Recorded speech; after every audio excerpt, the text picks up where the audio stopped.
Impacto da inflação. A inflação. A taxa de inflação. Inflação. Da inflação. Inflação. Da inflação. Inflação. Inflação. Inflação. Portugal registra a maior inflação dos últimos 30 anos. Ano após ano, esta palavra invade os jornais. Estamos sempre a ouvi-la, mas será que alguém te explicou o que é inflação? E não, a inflação não existe porque os preços aumentam. Mas fica descansado. Neste vídeo vais perceber o que realmente é inflação. E porque é que ela acaba por ser o preço que todos pagamos. As coisas nem sempre foram da maneira como nós as conhecemos hoje. Antes da inflação moderna existir, existia um sistema. Um sistema que funcionava muito bem. Esse sistema teve origem no ano de 1944, em plena Segunda Guerra Mundial. O Sr. Franklin D. Roosevelt, presidente dos Estados Unidos na época, convocou uma reunião para todos os seus países aliados. A reunião aconteceu no Hotel Mount Washington, situado numa vila histórica conhecida como Bretton Woods. Na reunião foi proposto um novo sistema monetário, que ficou conhecido como Sistema de Bretton Woods, em homenagem à vila. E nele, todos os países aderentes concordaram que o dólar seria a sua mais nova moeda de reserva. Assim, todos os países passaram a acumular dólar americano. Com isso, também foi definido que cada onça de ouro passaria a valer 35 dólares, fazendo com que cada país pudesse trocar o seu dólar por ouro a qualquer momento. No início, esse sistema funcionava muito bem. O facto de cada dólar corresponder a uma certa quantidade de ouro fazia com que a moeda fosse estável, mantendo a economia estável e robusta. Foram anos muito prósperos para toda a economia, mas entretanto, um grande problema começou a aparecer. À medida que a economia mundial crescia, aumentava também a procura por dólares. E tu podes perguntar: ok, mas isso não é bom? Sim, o facto da economia estar a crescer era bom, mas para serem emitidos mais dólares, era preciso ouro, pois cada onça de ouro valia 35 dólares.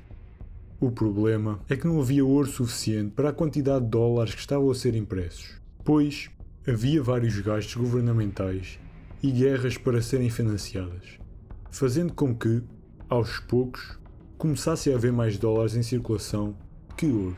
E isso era uma grande pedra no sapato dos Estados Unidos. Se os países descobrissem que os dólares que eles possuíam já não valiam uma certa quantidade de ouro, iria haver problemas. A desconfiança foi-se instalando.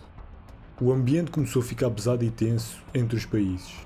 E com essa desconfiança, cada país começou a exigir o ouro de volta em troca dos seus dólares.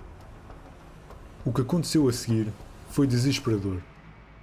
As reservas de ouro dos Estados Unidos começaram a cair como um relâmpago em direção ao sol. E a economia entrou toda em desespero. Os Estados Unidos não sabiam o que fazer, e os outros países colocavam pressão sobre eles, exigindo ouro pelos seus dólares. E como é que eles resolveram esse problema? No dia 15 de agosto de 1971, o presidente americano Richard Nixon fez um discurso à nação. Ele anunciou que os Estados Unidos deixariam de converter dólares em ouro. Essa decisão ficou conhecida como Nixon Shock. Foi um choque tão grande na altura que muitas pessoas contestaram e mostraram descontentamento. Mas no fim, acabaram por aceitar. Agora que o dólar tinha deixado de estar diretamente ligado ao ouro, ele passou a valer apenas pela confiança que as pessoas tinham nele e no governo. E foi nesse momento que o monstro da inflação começou a despertar. Imagina duas aldeias. Na primeira aldeia existem 100 maçãs e 100 moedas, e cada maçã custa aproximadamente uma moeda. Na segunda existem 100 maçãs, mas em vez de 100 moedas existem 200. Como agora existe mais dinheiro, é natural que o preço médio das maçãs aumente. Ou seja, na segunda aldeia, as maçãs passaram a custar 2 moedas cada uma. Repara que as maçãs não mudaram. Continuam exatamente iguais. O que mudou foi a quantidade de dinheiro disponível para as comprar. E isto é chamado de inflação monetária, ou então expansão da base monetária. Mas e na vida real? Como é que isto acontece? Deixando o exemplo das maçãs de lado, o que acontece no mundo real é que no sistema monetário atual, novo dinheiro pode ser criado e entrar gradualmente na economia.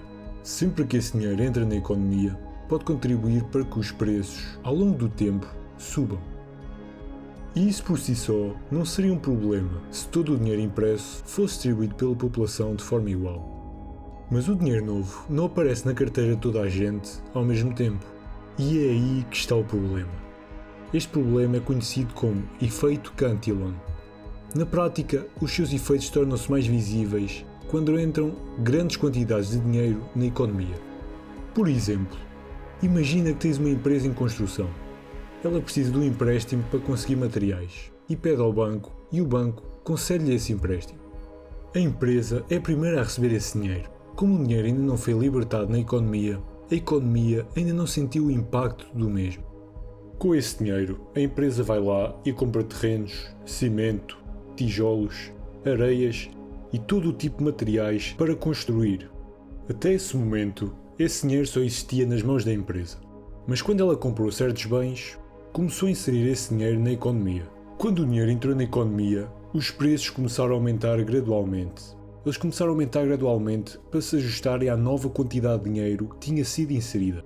Dessa forma, quando esse dinheiro chega às camadas inferiores da economia, que normalmente é o cidadão comum, muitos dos preços já aumentaram. Ou seja, quem recebeu o dinheiro primeiro conseguiu comprar antes do ajustamento dos preços. Quem o recebeu mais tarde encontrou uma economia mais cara. Esta é uma das formas mais conhecidas para explicar como a inflação pode surgir. No fundo, a inflação não faz apenas os preços subir. Ela faz com que o teu dinheiro passe a comprar menos. Mas atenção, existem outros fatores que também costumam contribuir para esse problema do aumento generalizado de preços. Primeiro temos o aumento dos custos de produção, chamados cost push. Se o custo de produzir um certo bem ficar mais caro, então é natural que o preço do bem aumente. Temos também o aumento da procura, chamado de demand pull. Basicamente, quanto mais pessoas querem comprar um certo produto, mas esse produto não é produzido o suficiente para todos, o seu preço também tende a aumentar por causa disso. E temos também os choques de oferta. Às vezes, acontecimentos inesperados reduzem a quantidade de bens disponíveis, como por exemplo guerras, pandemias, secas e etc., fazendo com que tudo fique mais escasso e aumentando assim os preços. Na prática, a inflação raramente acontece por um único motivo. Normalmente acontece por vários fatores. Uns fatores, claro, têm mais peso que outros, mas é assim que tudo acontece na vida. No fim das contas, somos nós que acabamos por pagar esse preço. Da próxima vez que ouvires a palavra inflação nos jornais, já não vais ouvir apenas a palavra, vais conhecer a história por trás dela. Porque compreender a inflação não faz os preços baixar, mas faz-nos compreender melhor o mundo em que vivemos. E talvez compreender algo seja o primeiro passo a dar para deixarmos de aceitar certas coisas. Se ainda não compreendes bem o que é o dinheiro, dá o primeiro passo e clica no vídeo que está a aparecer na tela para aprenderes mais. Neste canal temos como costume questionar aquilo que parece óbvio. O objetivo será sempre procurar a verdade, porque a verdade é o que nos define. Se quiseres ficar a par deste conhecimento, inscreve-te no canal e vem peregrinar comigo. O caminho ainda agora começou.